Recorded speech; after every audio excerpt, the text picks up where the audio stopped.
အားလုံးပဲမင်္ဂလာပါဖျားခင်ကြီးစုတော်ချီးမွမ်းပါတယ်ဒီနေ့မှာလည်းကျွန်တော်တို့အတူတကွဖျားခင်နှုတ်ကပတ်တော်ကိုဝဲငါဆင်ခြင်ဖွင့်တဲ့ခွင့်ရလို့ဖျားကြီးစုတော်ချီးမွမ်းတယ်ဆရာတို့ဒီFebruary လကနေစပြီးတော့မှ Family to Army ဆိုတဲ့ series ကိုအပိုင်း2အနေနဲ့အပိုင်း2ခုကျွန်တော်ဝဲငါခဲ့တယ်ပထမဆုံးကတော့မိသားစုဖြစ်တဲ့ cell group ကနေပြီးတော့ Army ဖြစ်တဲ့ကျွန်တော်တို့အသင်းတော်တွေကိုဘယ်လိုခြေလှမ်းမလဲဆိုတဲ့အမှုရာများနဲ့ပတ်သက်ပြီးတော့ကျွန်တော်တို့ခံယူခဲ့တဲ့အခါတင်းတော်တရက်လုံးမှာအံ့ဩဖွယ်ရာတသက်ခံချက်တွေတွေ့ရတဲ့အတွက်ကြောင့်ဘုရားရဲ့ကျေးဇူးတော်ကိုချီးမွမ်းပါတယ်ဒါရမကပဲနဲ့ကျွန်တော်အရင်ဘက်ကနေစပြီးတော့မှလည်းနောက်ထပ်ဒုတိယအတွဲပေါ့နော်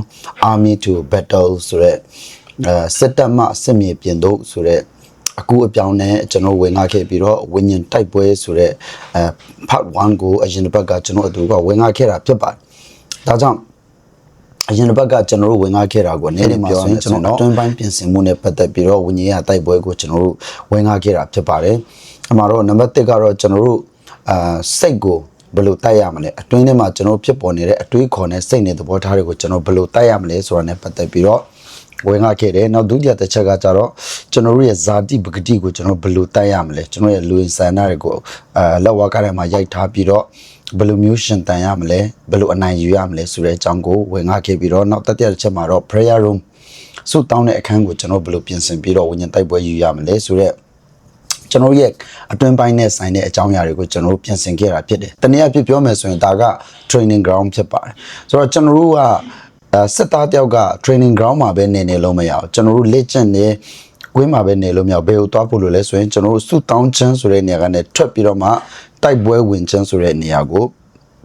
စစ်မြေပြင်ကိုစပြီးတော့ကျွန်တော်တို့ထွက်ဖို့ရန်အတွက်လိုအပ်တာပဲဖြစ်ပါတယ်ဒါကြောင့်ဒီတစ်ပတ်မှာတော့ကျွန်တော်စစ်မြေပြင်မှာစစ်တိုက်ခြင်းနဲ့ပတ်သက်ပြီးဝင်ငါမှာပဲဖြစ်ပါတယ်အဲ့တော့ကျွန်တော်တို့ရင်ဆိုင်ရမယ့်စစ်မြေပြင်၄ခုရှိတယ်ဝิญဉ်တိုက်ပွဲအပိုင်း1လို့မှတ်ယူနိုင်ပါတယ်အဲ့တော့စစ်မြေပြင်ကျွန်တော်တို့၄နေရာရှိတယ်ဒါကိုကျွန်တော်တို့ဒီနေ့မှာခွန်အားယူသွားကြမှာဖြစ်တယ်နံပါတ်1ကဘာလဲဆိုရင်ခံတပ်များနဲ့မြို့ရိုးမြို့ပြများတနည်းအားဖြင့်အင်္ဂလိပ်လို့ပြောမယ်ဆိုရင် stronghold နော်နံပါတ်2ကကြတော့နယ်နမိတ်တိုက်ပွဲနော်ဆိုတော့နံပါတ်1ကခံတပ်တိုက်ပွဲဒါမှမဟုတ်မြို့ရိုးမြို့ပြတိုက်ပွဲနောက်ဒုတိယတစ်ခုကဘာလဲနယ်နမိတ်တိုက်ပွဲနော်နောက်တတိယတစ်ခုကအခွင့်အာဏာကိုကာကွယ်ခြင်းနော်နောက်ဆုံးတစ်ခုကတော့ရိတ်သိမ်းတိုက်ပွဲရိတ်သိမ်းပွဲအတွက်တိုက်ပွဲဆိုပြီးတော့၄မျိုးကျွန်တော်တို့ရင်ဆိုင်ရမယ့်စစ်မြေပြင်၄ခုကိုကျွန်တော်တို့အတူတူကလေ့လာသွားကြဖို့ရန်အတွက်ဖြစ်ပါတယ်နော်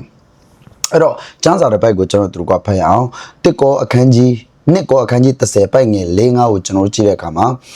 ငါတို့စစ်တိုက်၍သုံးသောလက်နက်သည်ဇာတိပဂတိလက်နက်မဟုတ်ဘုရားသခင်၏တကိုးတော်အားဖြင့်မြို့ရိုးမြို့ပြတို့ကိုဖြတ်နိုင်သောလက်နက်ဖြစ်၏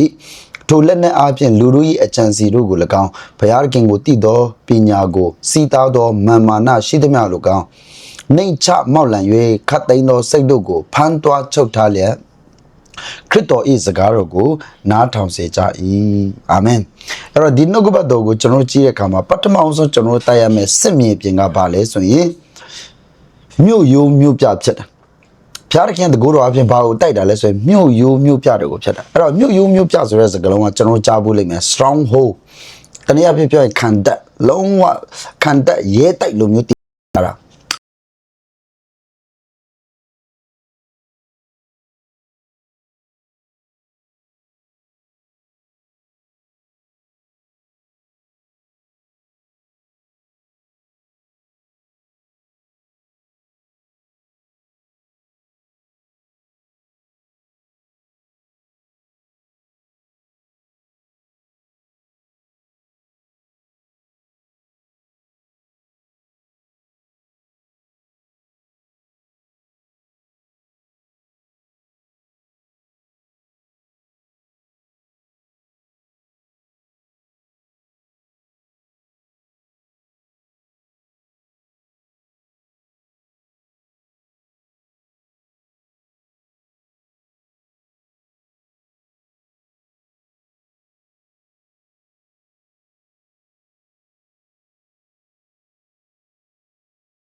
နိုင်တိုက်ဖို့ရအတွက်လုပ်ပဲဖြစ်ပါတယ်